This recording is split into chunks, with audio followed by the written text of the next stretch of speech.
By the end of the year, you will have been successful in expanding your network to 6 influential people within your organization that could make a difference when your name is called behind closed doors.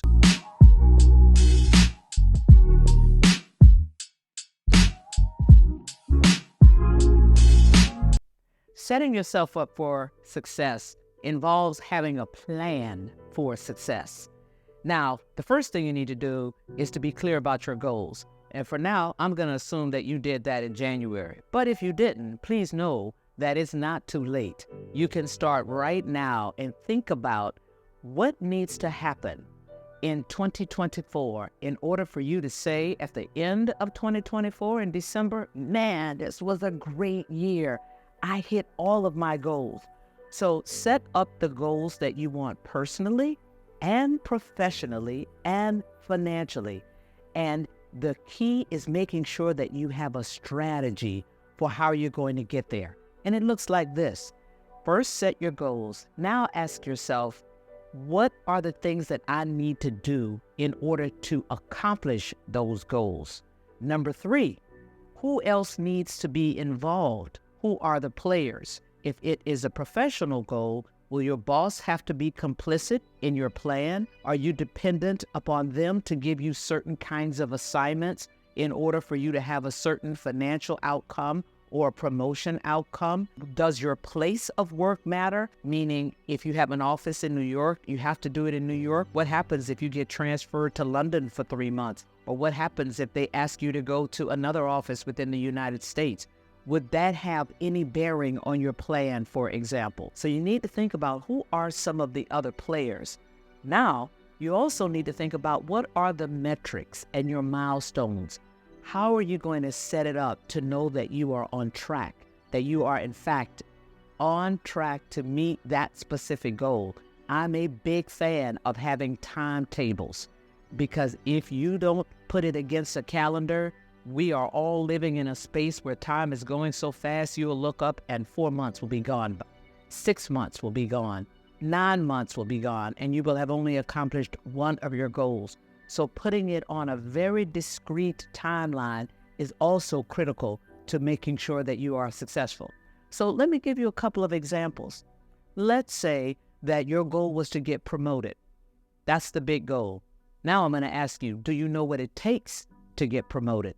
Did you have that conversation at the end of last year about what you needed to accomplish in order to make it an easy decision for your boss to support your candidacy for promotion? Well, if you didn't have that conversation at the end of the year, you need to make it your business to have that conversation over the next couple of weeks. And you want to ask questions like this. What are my gaps that would prohibit me from being a great candidate for the next promotion? Or what do I need to do this year in order to make it an easy decision for you to support my candidacy for promotion? But you need to have that frank conversation because you need to understand what are the metrics, what's the report card that you have to deliver.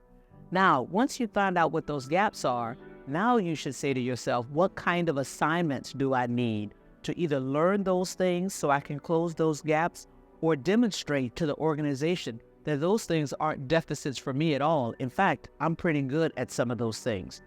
Now, once you know what assignments you need to have, now you need to think about how you're going to ask for those assignments or how you're going to position yourself to get those assignments from other people within your organization.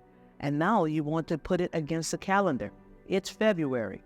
Now you say, okay, I need to have at least 1 or 2 of those kinds of assignments by the end of March. That means I need to ask for those things now so that I can give the system a couple of weeks to work to see whether or not I can get those assignments. Or maybe you have been given a very discrete technology project and you're going to be responsible for implementing that within the organization. Now you want to put that on a very discrete calendar so that by the summer, you are more than halfway through that implementation in your organization, and everybody can see that you are on track to deliver that and to deliver that with excellence. I'll give you another example. Maybe your goal was to expand your network, to have more allies within your organization, to have more sponsors or people who would support you behind closed doors. Now I'm going to tell you to sit down and put together a plan of who are the 6 people that I need to build a better relationship with, or at least get to know, in order for that to be a good outcome at the end of the year. Well, if it's 6 people, you need to think about touching base with at least 2 of them in the next 2 months, because part of what you're going to have to do is to touch base and then meet with them again, and then meet with them again, so that by the time you get to the second quarter, you will have had 3 or 4 touches. And then for the third and fourth quarter, you do it again. By the end of the year, you will have been successful in expanding your network to 6 influential people within your organization that could make a difference when your name is called behind closed doors. So having the goals, figuring out how you get there, who else is going to need to be involved, what are the metrics that you're going to use to evaluate whether or not you are on track, how are you going to measure your success, and what is your timeline? That is how you set yourself up for success by the end of this year. Go get them.